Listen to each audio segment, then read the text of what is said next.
ఎవరైతే తెలుగుదేశం పార్టీ మీద నోరు పారేసుకున్నారో, ఎవరైతే మా నాయకుడు కుటుంబాన్ని, మా నాయకుడిని వ్యక్తిత్వ హననం చేశారో, ఇతనితో పాటు ఒక గుట్కా అతను కూడా ఉంటాడండి. ఇతన్ని ఇద్దరిని వీళ్ళతో పాటు మరి చాలా మంది నాయకులు మీరు సోషల్ మీడియాలో చూడండి.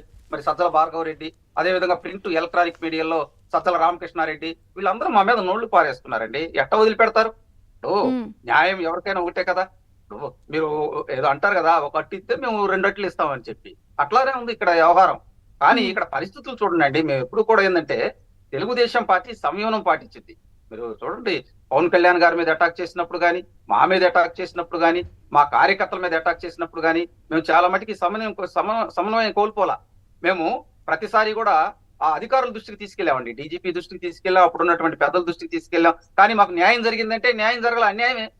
కానీ ఇక్కడ మా కార్యకర్తలు గొప్పవాళ్ళండి. వాళ్ళు ఎక్కడ కూడా ఎలక్షన్ మొదలు చూడండి, వాళ్ళు మా మీద అటాకులు చేస్తూ కవింపు చర్యలకు ఉన్నా గానీ మా వాళ్ళు సంయమనం పాటించారు. ఎందుకంటే మేము అధికారంలో రాబోతున్నాం. ఇప్పుడు దాకా మేము ఎన్నో కష్టాలు నష్టాలు పడి ఈ 5 ఏళ్లు నెట్టుకుంటా వచ్చారు.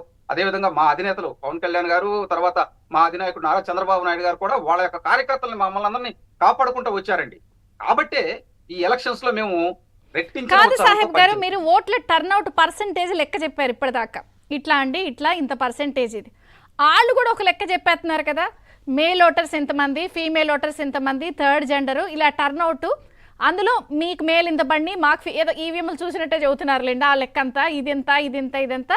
సో డిఫరెన్స్ వచ్చేసి 15 లక్షలు వచ్చింది, ఆ పాజిటివ్ ఓట్ అంతా మాకే. అది కదా లెక్క చెప్తున్నారు వాళ్ళు.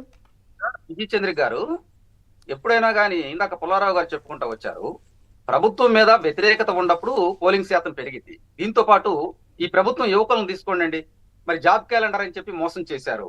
ఎవరైనా యువకులు మరి వైకాపా పార్టీ ప్రజాప్రతినిధులు అధికారులతో కలిసి మెడల్లో సంచులు వేసుకుని ఇళ్లమ్మడి తిరిగారండి. మీకు తెలిసే ఉంటుంది, ఇంటింటికి ప్రచారం చేసేటప్పుడు.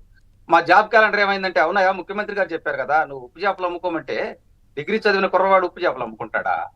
అక్కడే వాళ్ళకి వాళ్ళ అహం దెబ్బతిందండి వాస్తవంగా. అరే గత ప్రభుత్వంలో ఏమన్నా అడిగితే మేము మెగా డిఎస్సి పెడతాము, లేదు కియా లాంటి పరిశ్రమలు తీసుకొస్తాము, లేదు మీకు శ్రీ సిటీ లాంటి కార్పొరేట్ సిటీలు తీసుకొస్తాము, అదేవిధంగా ఉత్తరాంధ్రని అభివృద్ధి చేసి అక్కడ సాఫ్ట్వేర్ పరంగా అభివృద్ధి చేస్తామనేవాళ్ళు.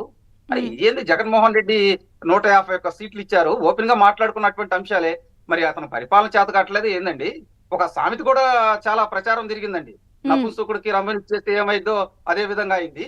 మళ్ళీ అదే నపుంసకుడికి మళ్ళీ పట్టం ఎందుకు కడతారు ఆంధ్రప్రదేశ్ ప్రజలని చెప్పి మరి సోషల్ మీడియాలో కూడా తిరుగుతుంది. ఇది వాస్తవమే కదా. ఎవరైనా కానీ ఆలోచన విధానం అదే ఉండిద్ది.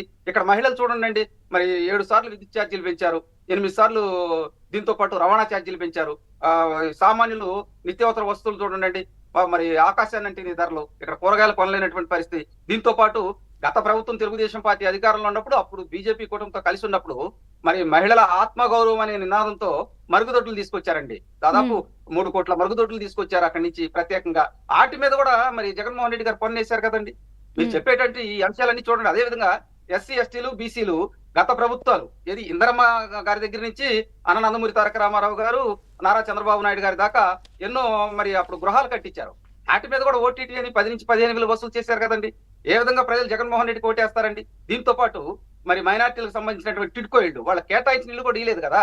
ఇవన్నీ మైనార్టీలు కూడా, క్రిస్టియన్ మైనార్టీలు, ముస్లిం మైనార్టీలు గ్రహించారు. గత ప్రభుత్వంతో కంపేర్ చేసుకున్నారండి. ఇక్కడ ఆంధ్రప్రదేశ్ లో స్వేచ్ఛ సమానత్వం లేనప్పుడు వాళ్ళని ఏ విధంగా ఆదరిస్తారండి? ఇక్కడ ఒక బ్రేక్ తీసుకుందాం, ఎందుకంటే మీరు చెప్పే లెక్క మీరు చెప్తున్నారు, వాళ్ళు చెప్పే లెక్క వాళ్ళు చెప్తున్నారు.